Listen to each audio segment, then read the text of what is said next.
Here's the morning warning. It's this. The morning warning as it relates to our legacy is disobedience in this generation leads to disbelief in the next.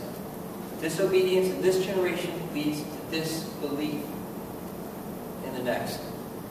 The practical atheism that was talked about 2 weeks ago, and basically the exact same thing, only without the term practical atheism, the week before that we talked about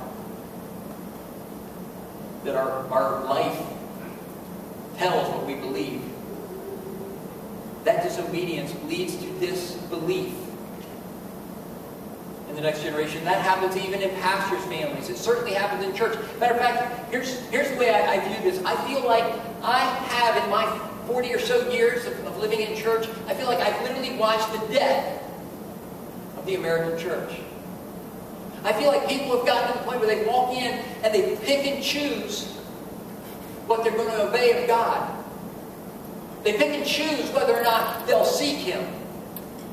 They pick and choose whether or not they're going to abide by what He tells them to live by, according to how they feel, or according to, well, that one doesn't really apply to me right now. Or, I don't feel comfortable obeying that right now.